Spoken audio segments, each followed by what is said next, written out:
Décrypter les inégalités sociales, un balado du Crémis.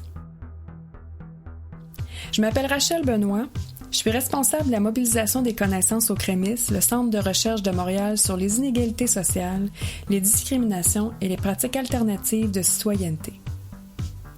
Cet épisode portera sur les inégalités sociales de santé. Lorsqu'on est pauvre, on a généralement une moins bonne santé, de moins belles dents et on meurt plus jeune que le reste de la population. En 2006 à 2008 à Montréal, les hommes pauvres avaient une espérance de vie de 6 ans inférieure à celle des hommes riches. Si l'on compare les territoires, les inégalités étaient encore plus frappantes. L'espérance de vie des résidents du territoire du CLSC Hochelaga-Maisonneuve était de 74 ans, contre 85 ans pour ceux de Saint-Laurent, soit un écart de 11 ans. Dans les familles aux revenus inférieurs à 30 000 $ par année, les enfants de 5 ans ont 2 fois plus de caries comparativement aux enfants des familles dont le revenu dépasse 50 000 $ par année. Comment peut-on expliquer ces écarts? Comment les variations de revenus se reflètent-elles dans l'état de santé? Nous nous sommes entretenus avec Estelle Card, professeure agrégée au département de sociologie à l'Université de Montréal et coporteuse du champ Inégalités sociales et santé au Crémis, pour en apprendre plus sur les inégalités sociales et les mécanismes qui les reproduisent. Place à Estelle pour décrypter les inégalités sociales de santé.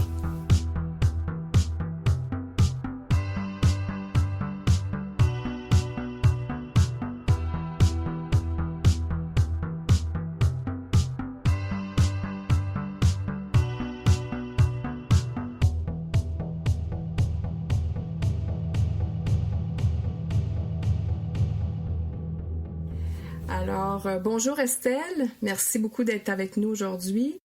Première question, est-ce que vous pouvez nous raconter brièvement votre parcours et comment vous avez été amenée à vous intéresser aux inégalités sociales de santé?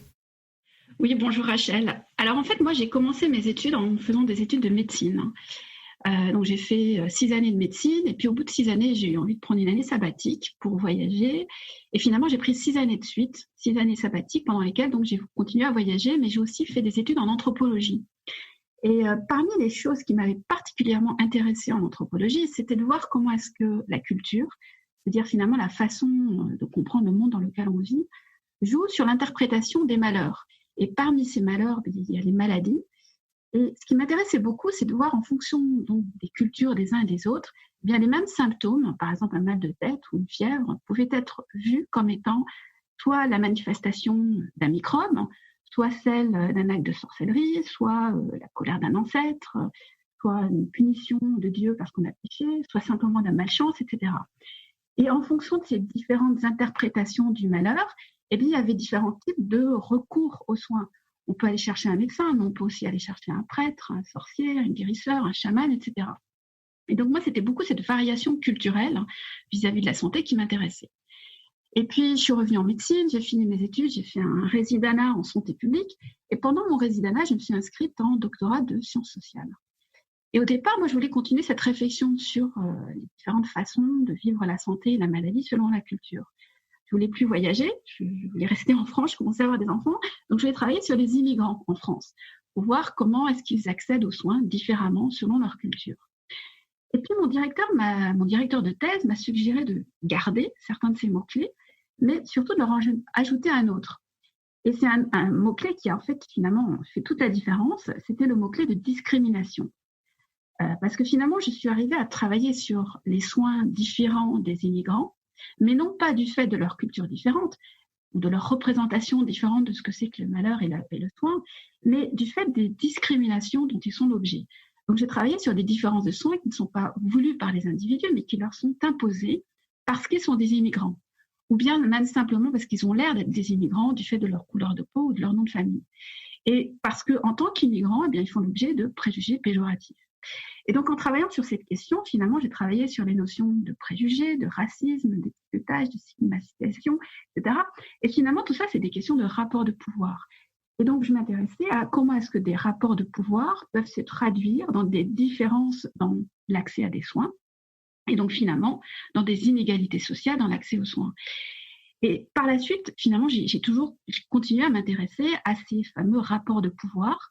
Alors, non pas simplement selon l'origine, on est immigrant ou pas, mais selon aussi d'autres hiérarchies sociales, le genre, le statut socio-économique, l'âge, etc.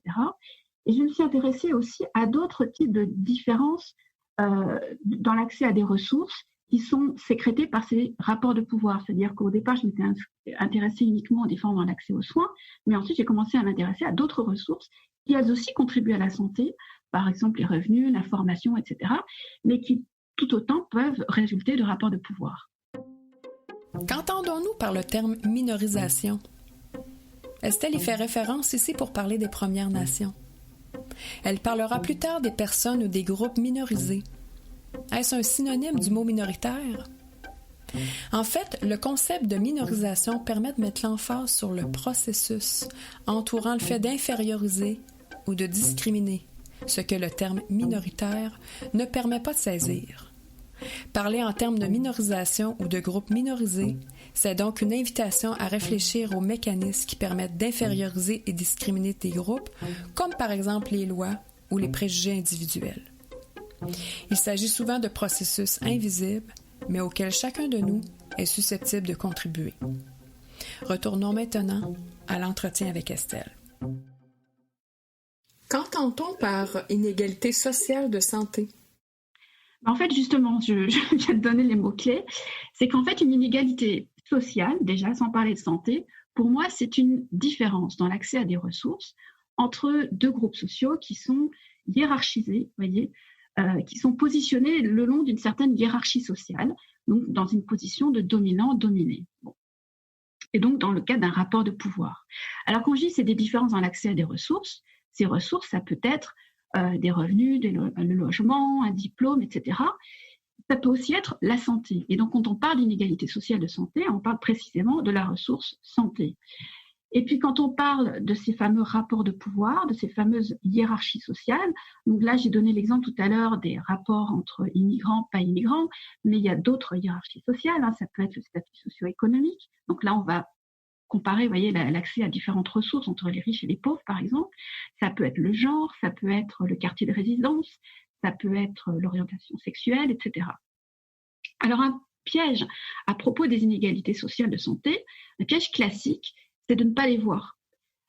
Et là, il y a deux cas de figure. Dans un premier cas de figure, c'est qu'il y a une différence de santé entre deux groupes, mais on ne voit pas qu'elle est due à des rapports de pouvoir, on va penser qu'elle est due à des différences biologiques naturelles, vous voyez, innées, qui n'ont rien à voir avec des rapports de pouvoir. Par exemple, aux États-Unis, les Noirs sont en moins bonne santé que les Blancs, en moyenne. Eh bien, il y a beaucoup d'études qui cherchent les différences génétiques, qui pourraient expliquer ces différences de santé, sans voir qu'en réalité, on peut aussi considérer ces inégalités de santé comme résultant des rapports de pouvoir entre les Noirs et les Blancs. Le deuxième cas de figure, c'est de dire « Ah, mais les différences de santé sont liées non pas à des rapports de pouvoir, mais à des différences de culture. C'est en raison de leur culture qu'ils s'exposent différemment à des maladies. » Un cas de figure, on va dire, au Canada, c'est celui des autochtones, chez lesquels il y a beaucoup de diabète. On entend souvent dire « Ah, mais c'est en raison de leurs différences génétiques, qui sont porteurs de gènes, qui les prédisposent à ça. » On entend aussi souvent dire « C'est en raison de leur culture », ou plus précisément, c'est en raison de leur absence de culture. Ils auraient perdu leur culture, ils vont plus chasser, pêcher, ils mangent plus selon leur mode alimentaire traditionnel, etc. Et donc, c'est ça qui serait en cause dans l'explosion du diabète chez les autochtones au Canada.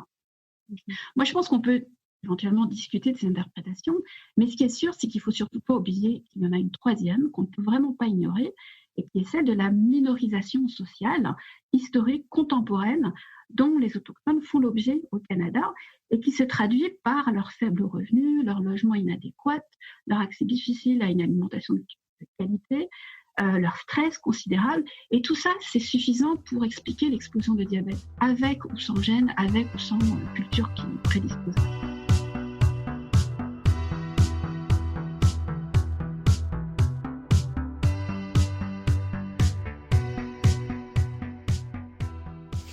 Comment se crée ce type d'inégalité, en fait? Comment est-ce qu'on peut expliquer le passage du social au biologique?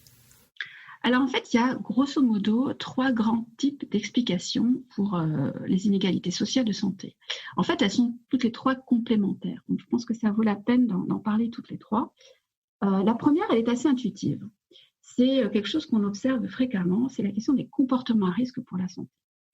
Ces comportements à risque pour la santé, c'est tout ce qui est consommation de tabac, d'alcool, de drogue, le fait de ne pas faire assez d'exercice physique, de manger trop gras, trop sucré, etc. Tous ces comportements, en fait, on constate qu'ils sont plus fréquents à mesure qu'on est plus bas dans plusieurs hiérarchies sociales et en particulier dans la hiérarchie des revenus. En gros, plus on est pauvre et plus on a ces comportements à risque. Alors la question, c'est pourquoi ? Pourquoi est-ce qu'il y a plus de comportements à risque à mesure qu'on est plus pauvre ? Et là, il y a plusieurs raisons. Une première raison, c'est que un paquet de croustilles, vous voyez, à prix équivalent, ça va plus se caler qu'un paquet de pommes. C'est aussi qu'on va plus hésiter à prendre une marche quand on habite un quartier qui est sans verdure, qui est pollué, qui est peu sécuritaire, etc. Donc, première raison, c'est que concrètement, quand on a moins d'argent, on a plus tendance à aller vers ces comportements à risque. Mais en fait, l'argent n'explique pas tout, parce qu'il y a certains de ces comportements qui sont chers. Acheter du tabac, de l'alcool, des drogues, etc., tout ça, ça coûte cher. Donc, pourquoi est-ce que moins on a d'argent et plus on a tendance à adopter ces comportements-là ? Eh bien là, en fait, il y a d'autres raisons qu'on peut envisager, et en premier lieu, c'est la question du stress.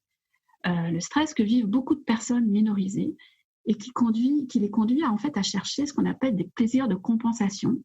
Et ces plaisirs de compensation, malheureusement, passent souvent par ces comportements à risque pour la santé. On va se soulager temporairement en allumant une cigarette, en ouvrant un sac de croustilles, etc. Une autre explication, c'est la question de l'éducation. Souvent, les personnes qui ont moins de revenus sont aussi des personnes qui ont moins d'éducation. Alors, est-ce que ça voudrait dire qu'elles connaissent moins le danger de certains comportements ? C'est possible, notamment pour les aspects nutritionnels, mais pour d'autres comportements à risque, ça paraît difficilement tenir la route. Tout le monde sait bien, par exemple, que le tabac, c'est pas bon pour la santé, et il n'y a pas besoin d'avoir fait beaucoup d'études pour ça. En revanche, peut-être que l'éducation quand même joue, mais ce serait plus pour aider à savoir identifier, voyez, les gestes à poser pour éviter le comportement, arriver à se motiver pour éviter le comportement, etc. Et puis, enfin, dernier lieu, il y a aussi des effets de quartier, de résidence qu'il ne faut pas ignorer. Le fait que quand on vit dans un quartier où certains comportements à risque sont banalisés, eh bien, on a plus tendance à les adopter soi-même. Et c'est malheureusement le cas dans les quartiers plus défavorisés. Mais ceci dit, à comportement équivalent, donc à autant de tabagisme, vous voyez, on va constater que les plus défavorisés d'un point de vue socio-économique continuent à être plus malades que les autres. Donc les comportements, vous voyez, expliquent une partie des inégalités sociales de santé, mais n'expliquent pas tout. Donc il faut aller chercher d'autres explications.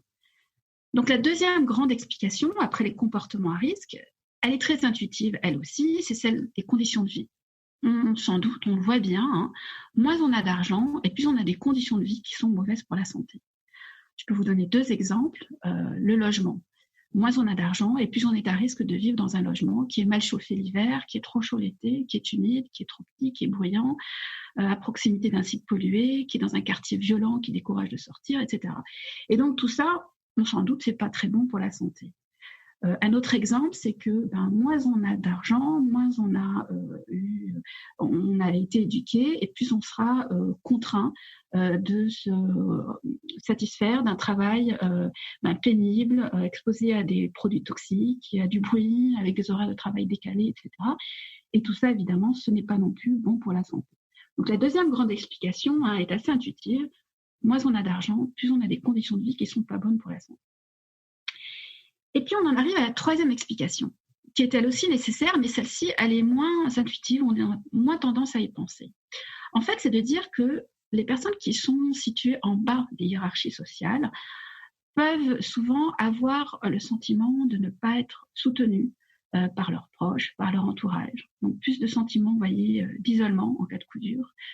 Le sentiment aussi d'une faible cohésion sociale, c'est-à-dire qu'ils ne se sentent pas appartenir à une communauté qui partage des valeurs, avoir l'impression de ne pas faire partie de la société, de ne pas faire partie de la société de consommation aussi, parce qu'on n'a juste pas les moyens. Et puis, le sentiment aussi d'être en échec, vous voyez, dans une espèce d'infériorité, mais infériorité relative, et ça c'est très important, c'est d'être plus pauvre que les autres, d'avoir moins bien réussi que les autres. Ce n'est pas le niveau de pauvreté absolu, mais c'est vraiment le rang par rapport auquel on se situe. Et donc cet ensemble de sentiments-là, qui est lié au fait donc d'être dans les positions minorisées, minoritaires, voilà, les positions les plus défavorisées d'une hiérarchie sociale, ça va jouer au bout d'un moment sur ce que les psychologues appellent l'estime de soi. Ça va contribuer à affaiblir l'estime de soi. Et comment ça se traduit, l'estime de soi affaiblie? Eh bien, c'est qu'en cas de coup dur, quand il y a un événement stressant, on va se sentir plus facilement incapable de réagir, incapable de s'en sortir. On a l'impression qu'on n'a pas de contrôle sur ce qui nous arrive. On se sent dominé, sans autonomie, etc. De toute façon, au travail, c'est souvent le sentiment de... Voilà, on n'a pas de possibilité de prendre des décisions soi-même. On n'a pas de marge de manœuvre. On est vraiment soumis à des injonctions. On ne peut pas apprendre de son travail. On n'est pas récompensé pour ses efforts, etc. On n'est pas soutenu.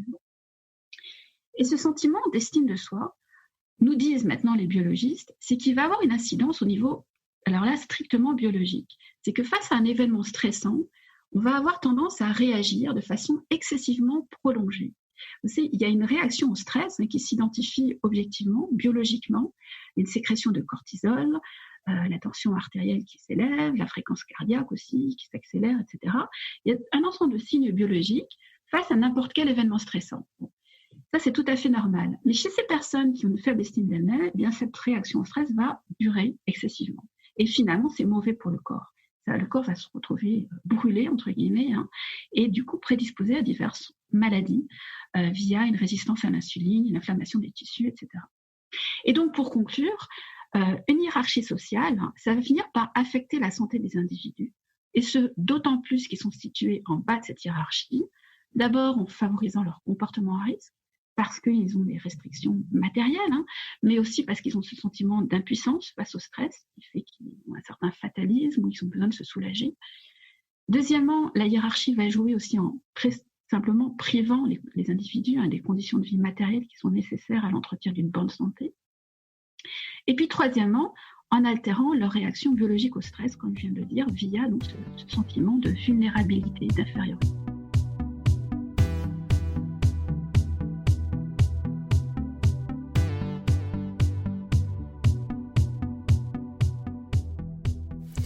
Que devraient garder les intervenants de ce survol de la littérature scientifique ou, en d'autres mots, comment, à leur niveau, les intervenants peuvent-ils avoir des prises sur les inégalités sociales de santé?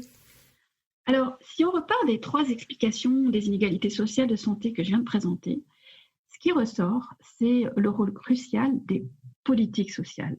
Donc, avant de parler des intervenants, en fait, je pense qu'il est important de souligner le rôle absolument primordial des politiques pour lutter contre les inégalités sociales de santé.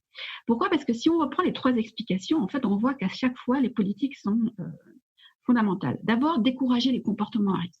Là, c'est des politiques qui vont pouvoir faire des campagnes d'information, vous voyez, sur les méfaits, par exemple, du tabac, qui vont augmenter le prix des cigarettes, qui vont limiter la publicité pour la malbouffe, pour destiner aux enfants, qui vont baisser le prix des aliments frais, qui vont réglementer la qualité des menus dans les cafétérias scolaires, etc., etc. Vous voyez, donc c'est tout un ensemble de politiques qui peuvent jouer pour décourager les comportements à risque. C'est aussi des politiques qui peuvent faire en sorte que les plus défavorisés aient des conditions de vie qui ne leur font pas mal finalement, vous voyez, qui ne vont pas affecter leur santé. Donc c'est construire des logements sociaux, c'est offrir une éducation publique, gratuite, universelle, vous voyez, de qualité. C'est aussi offrir une couverture maladie universelle, c'est instaurer un salaire minimum suffisant, une aide sociale décente, etc. Donc, tout ça, vous voyez, c'est s'assurer que les conditions de vie minimales sont réunies pour ne pas affecter la santé. Et puis troisièmement, la troisième explication, donc réduire ces fameux sentiments d'infériorité, de vulnérabilité, eh bien là aussi, en fait, les politiques ont tout à fait leur rôle à jouer. D'une part, en réduisant les écarts de revenus, et ça, elles peuvent très bien le faire, il suffit d'imposer, on sait très bien quelle est la recette, on taxe les hauts revenus, puis on redistribue les richesses vers les revenus les plus faibles, mais c'est aussi pour lutter contre ce sentiment, vous voyez, de vulnérabilité, c'est aussi par un affichage public, volontariste, inscrit dans la loi, et puis qui s'assure de respecter la loi, de faire respecter la loi, contre les discriminations racistes, contre les discriminations sexistes, homophobes, etc., qui contribuent largement, vous voyez, à ces sentiments de vulnérabilité des minorités. Alors là-dessus, que peuvent faire ensuite les intervenants ? Les intervenants, en fait, ils vont évidemment s'assurer de la mise en œuvre de ces politiques, notamment sur les 2 premiers points, et ça, ils savent très bien, je n'ai rien à apporter là-dessus, comment contribuer donc à décourager les comportements à risque, à s'assurer que des conditions de vie décentes soient offertes à tous. Ça, ils le savent fort bien. C'est peut-être sur la troisième explication, c'est peut-être à la troisième explication qu'on pense le moins souvent. Par exemple, j'ai parlé du stress qu'on soulage avec des plaisirs de compensation. Donc, je pense que c'est important de garder en tête ça, que ces comportements qui semblent pas rationnels aux yeux des intervenants, eh bien, ils ont une fonction de soupape, de soulagement, et c'est comme ça qu'il faut les appréhender. J'ai parlé aussi du sentiment d'infériorité, d'isolement, qui fait que donc les réactions aux événements stressants vont déborder, vont user le corps. Et là, c'est important en fait de redonner aux individus le sentiment qu'ils ont du pouvoir sur leur vie. Et pour ça, en fait, en tant qu'intervenant, ce serait de les d'impliquer les individus dans les décisions qui les concernent, que ce soit dans les soins, dans le travail social, etc. C'est vraiment de les placer au centre, vous voyez, de leur prise en charge, de les motiver. Il s'agit aussi de favoriser les sentiments de soutien, de cohésion. Et donc, pour ça, c'est créer des espaces de sociabilité, d'entraide, par exemple, dans les quartiers, vous voyez, pour ces sentiments-là. Et puis, enfin, c'est aussi développer l'esprit critique des personnes par rapport à ce qu'elles vivent. Bien leur montrer comment est-ce que, enfin, leur faire prendre conscience, les aider à en prendre conscience, en fait, de l'importance du contexte social. C'est le contexte social qui est responsable de ce qui leur arrive, c'est pas elles. C'est par exemple l'agisme dans l'entreprise qui fait qu'il est difficile de retrouver un emploi après un certain âge, etc. Alors évidemment, quand je dis tout ça, je suis tout à fait consciente du fait que c'est très difficile, notamment parce que souvent on peut se retrouver complètement dépourvu face à des situations qui résultent en fait de l'interaction entre de multiples facteurs. C'est les revenus, les conditions de travail, l'éducation, etc. et qui sont en grande partie configurés par des politiques sur lesquelles, en tant qu'intervenant, on peut avoir l'impression de ne pas avoir beaucoup de prise. Donc je reconnais tout à fait ça. Voilà. Vous venez d'entendre Estelle Card, professeure agrégée au département de sociologie à l'Université de Montréal et coporteuse du champ Inégalité sociale et santé au CREMIS. Les explications d'Estelle permettent d'élargir notre compréhension du social, permettent aussi de se décentrer d'une lecture réductrice de l'individu comme étant l'unique et seul responsable de sa condition. Quelques pistes de questions à garder en tête pour nourrir l'analyse des situations auxquelles les personnes font face, mais également pour alimenter vos futurs plans d'intervention. Comment les besoins et les défis vécus par la personne font-ils écho à des inégalités plus larges au plan sociétal? Comment puis-je davantage prendre en compte les sentiments d'infériorité parfois vécus par la personne? Suis-je attentive à l'importance de redonner aux individus le sentiment qu'ils ont du pouvoir sur leur vie? Sur ce, nous vous remercions pour votre écoute.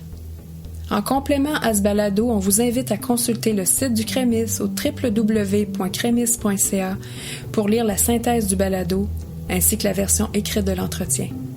Allez-y en grand nombre et merci encore.